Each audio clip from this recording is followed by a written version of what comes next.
Well, I'll tell you one thing. It will be hard for them to get out because we're basically, for Vermont, for example, they're going to have a hard time getting out if they actually do try to get out because they're crammed right in between the United States and Canada.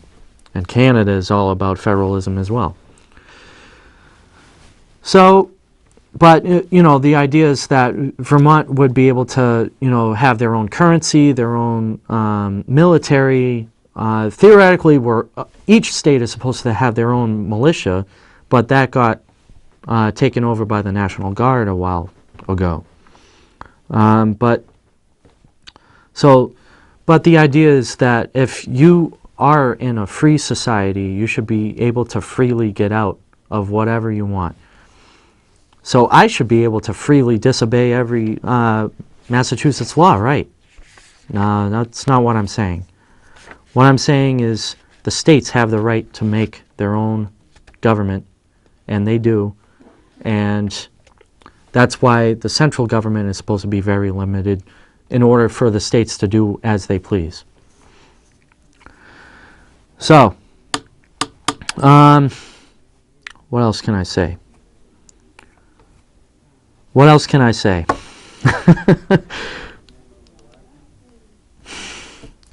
I know, I got nothing right now. I went through the whole thing. Okay. Let's talk about the IRS then. Let's talk about the IRS.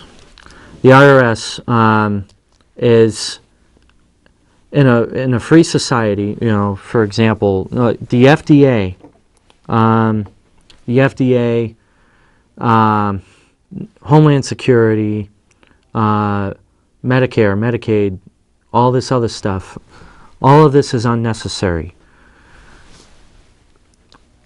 The IRS is pretty much, that and the Federal Reserve are the two most unnecessary things in the whole thing because it's, okay, the Federal Reserve, they print money.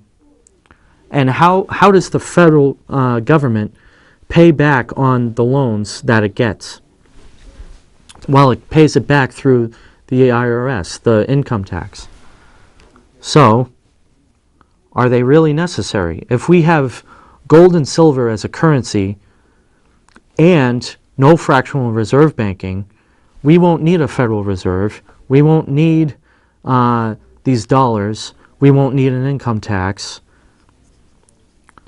So what's the idea? Get rid of it. Just get rid of it. It's that easy. Besides, the coining of money is supposed to be under Congress. We've been over that as well plenty of times. And that's Article 1, Section 8. The Congress has the power to coin money and regulate the value thereof.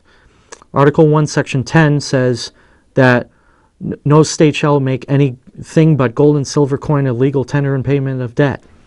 How about this?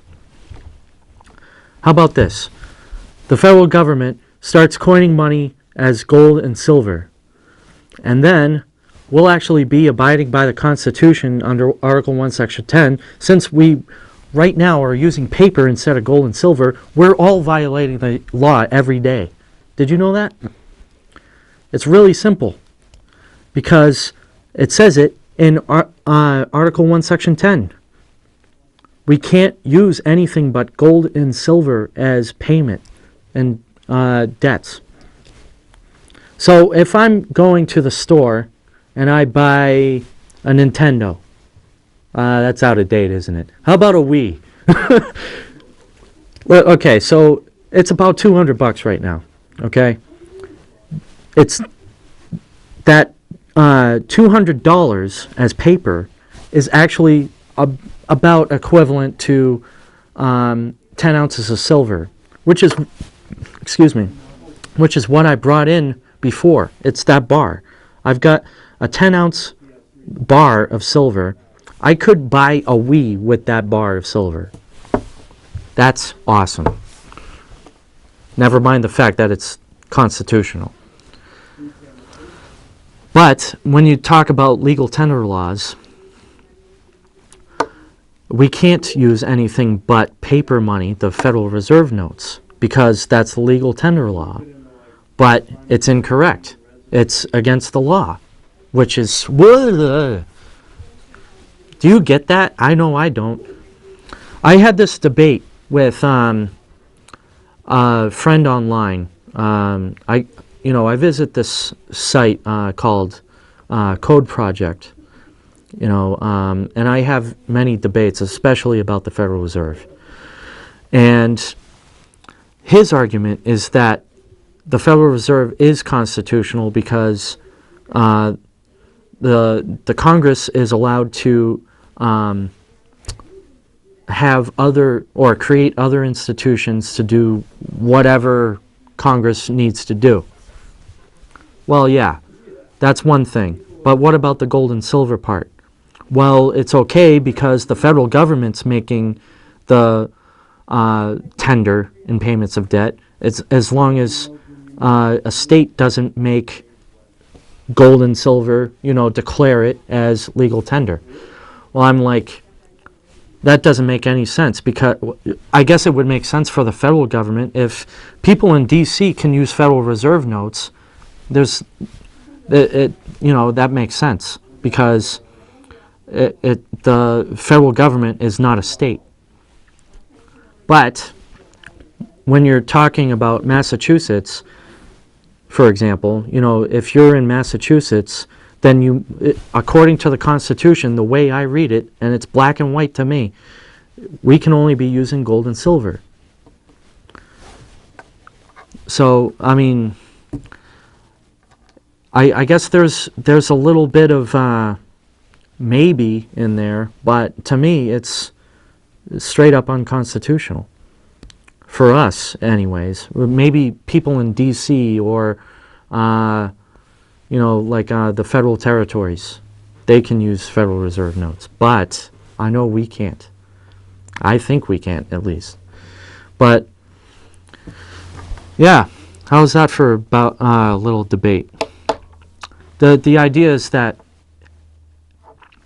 the Continental was devalued quickly because the states printed the Continental way too rapidly, and it created, hyperinflation, and so all the debts that they basically paid back off to France because of the Revolutionary War, all that debt was basically nothing. It turned into nothing, which is exactly what I see with China right now. Since we owe China like up our butts, we have to inflate the dollar.